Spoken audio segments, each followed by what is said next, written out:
Raça, gênero, orientação sexual, religião, né? E são casos emblemáticos no desenvolvimento, eu diria, desde os primórdios do constitucionalismo democrático, assim, depois da Segunda Guerra Mundial, eu diria, né? Até mais recentemente, especialmente com as questões de gênero e orientação sexual. Porque se nós fizermos um panorama do direito brasileiro com o direito, eu diria assim, ocidental, pós-Segunda Guerra Mundial, quando eu falo ocidental, estou pensando basicamente europeu e da América do Norte, o que me chama a atenção? Né? Que lá, naqueles locais que eu acabei de referir, essas demandas começaram basicamente com a alegação de direito de privacidade, com direitos negativos, com direito de liberdade individual, jamais com direitos sociais.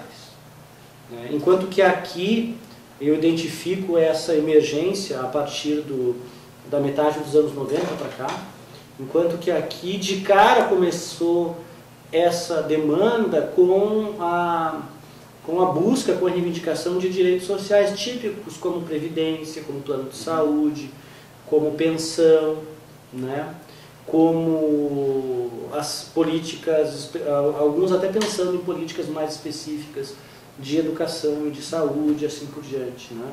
Porque também me parece assim, mais palatável a sociedade em geral admitir que haja um direito ao reconhecimento de status familiar para duas pessoas do mesmo sexo, desde que sejam comportadas e que cumpram um certo modelo, do que dizer que as pessoas têm direito, por exemplo, ao exercício livre da prostituição, ou do sadomasoquismo, ou de outras condutas e comportamentos sexuais que são consideradas, sei lá, imorais, aberrantes, perversas, ou seja o que for. Eu acho que é interessante no desenvolvimento, por exemplo, dos direitos sexuais entre nós, essas duas vertentes de direitos sociais vistos de uma forma autoritária, com o familismo, que é uma inserção também conservadora. Eu absorvo desde que tu te comportes e assumas certos papéis e certas expectativas que os outros têm que assumir e que confirmam certos estilos de vida, né?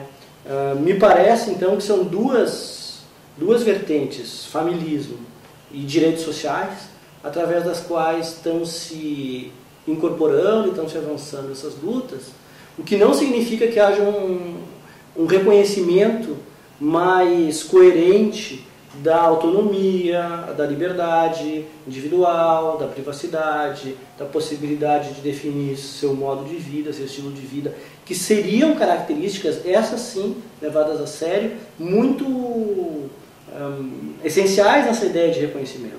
Então, talvez isso, eu estou pensando aqui em voz alta também, né?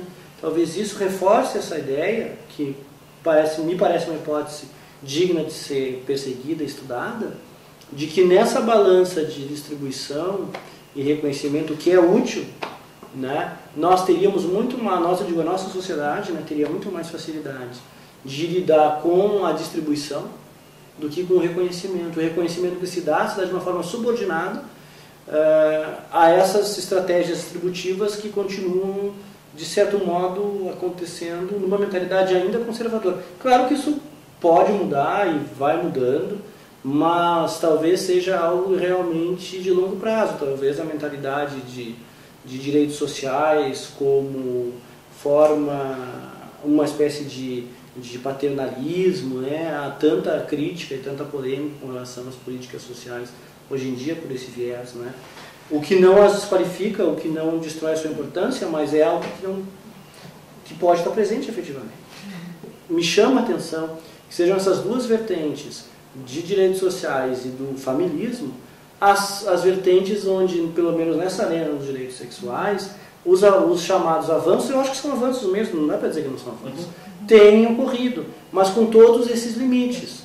Aí alguém pode dizer assim, bom, mas isso significa que políticas de reconhecimento e de identitarismo não teriam espaço entre nós? Acho que tem duas nuances a ser colocadas. Elas exigem, num certo sentido, uma radicalização de uma cultura, uma experiência democrática que nós temos que avançar. E acho que estamos avançando, mas ainda há muito que perseguir isso. De um lado, isso é interessante assim e é positivo, né?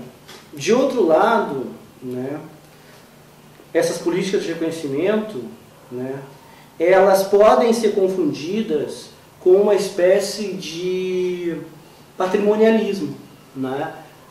Os atores buscam, dentro de uma lógica patrimonialista, estou pensando no Raimundo Faoro, no Rodeiro, né?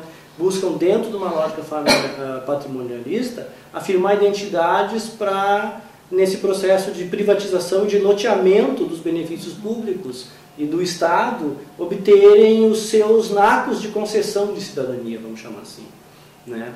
O que é uma armadilha que a gente tem que estar atento como quem tenta entender o Brasil, mais especialmente quem tenta fazer política no Brasil e se organizar como um movimento social, ou como ONG, ou como seja lá que tipo de iniciativa tiver, né?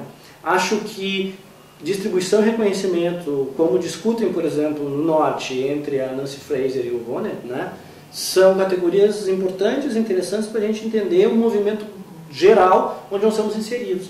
Mas se não levar em conta esses nossos traços, né, do autoritarismo nos direitos sociais, do familismo, do patrimonialismo, não vão nos ajudar muito a enxergar o que está acontecendo. E isso não significa dizer que tudo que tem sido feito de forma equivocada. Não, mas é que só pode se fazer com todos esses paradoxos que se faz nessa história, nessa realidade. Porque do ponto de vista material, pouco ou quase nada se colocou de resistência nessa busca por direitos contra a discriminação quando se tratou de previdência, por exemplo, ou de trabalho, ou de educação.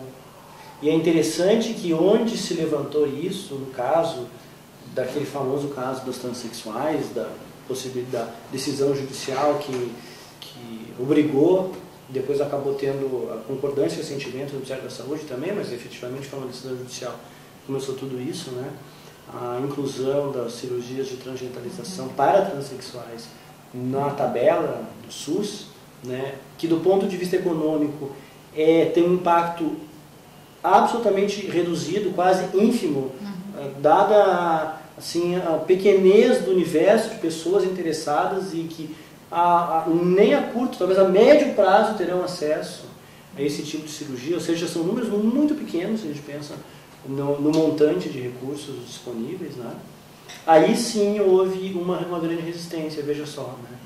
O que me parece, comparando esses dois casos, benefícios previdenciários de um lado e transgenitalidade do outro, que efetivamente onde poderia haver uma certa resistência, porque teria um impacto econômico maior, mais suportável, mas maior que era nos benefícios previdenciários, praticamente não houve esse argumento. Onde o impacto econômico é ridículo, é ínfimo, no caso da transgenitalidade, houve uma grande resistência e um grande debate. Vocês não imaginam, assim, agora falando mais pessoalmente das experiências, né, o número de cartas, e-mails, manifestações, telefonemas que o tribunal recebeu depois do julgamento dessa ação, e de uma forma muito raivosa, inclusive por parte de instituições oficiais, como muitas câmaras de vereadores Brasil afora, se deram o trabalho de fazer sessões e moções de repúdio e mandar cartas aí, de uma forma sem precedentes. Ou seja, ali não é uma questão de dispêndio de recursos de forma relevante. Os recursos são ínfimos para esse caso, né? Mas a reação foi muito grande. O que nesse quadro colocaste, né, Adriana, me faz pensar que a questão aí é muito mais se produz uma escassez, né, de possibilidade de universo simbólico da aceitação dessas identidades do que qualquer outra coisa, né? O que talvez seja uma nota diferente se a gente compara esses movimentos relacionados às várias sexualidades com o movimento negro quando fala de quilombola, por exemplo, que envolve áreas concretas geograficamente falando, né? Ou indígenas, né? Ou sei lá, outros movimentos que podem, sei lá, pescadores tradicionais, sei lá, outros movimentos que podem ter esse tipo de demanda, onde mesmo que a escassez, em termos objetivos, materialmente falando, não seja verificável, dado o tamanho do país, ela, como tu disseste, era produzida, né? Agora, a escassez, do ponto de vista simbólico, é uma questão de cultura e de ideologia, né? Não é uma questão de materialidade das coisas, né? Aí, você pensa, como é que o direito reage à discriminação? Né? Bom, há uma série de respostas. Né? Há respostas já estabelecidas entre nós e quase que, eu vou dizer assim, universalmente estabelecidas. Quando eu digo universalmente, eu me refiro aos ordenamentos jurídicos, são muitos, mundo afora, que oferecem algum grau de proteção diante da discriminação, por menor que seja. Né? Que pode ser uma sanção civil, por exemplo, alguém é discriminado numa oportunidade de emprego, perde algum dinheiro por isso e vai ter que pagar esse dinheiro para quem perdeu esse dinheiro, uma sanção civil. Pode ser uma sanção administrativa, um servidor público, no seu ofício público, discrimina alguém e isso pode gerar uma falta administrativa e que pode ter uma punição administrativa, que pode ser uma censura, uma repreensão, ou até uma punição administrativa pecuniária, conforme for o caso. Né? Ao lado disso, alguns advogam punições criminais. Né? Eu acho que temos que ver sem preconceitos e com cuidados essas pretensões criminais. Né?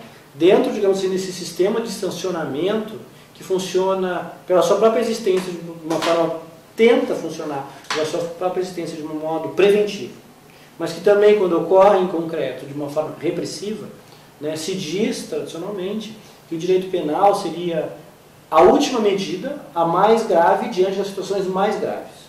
Né? Em primeiro lugar. Isso é bastante procedente, diz respeito a todo um direito penal, uma criminologia democráticas que existem hoje. E assim advogam. Né? Inclusive essas ideias de direito penal mínimo no sentido de que seja reservado para aquelas situações mais graves, que não seja banalizado.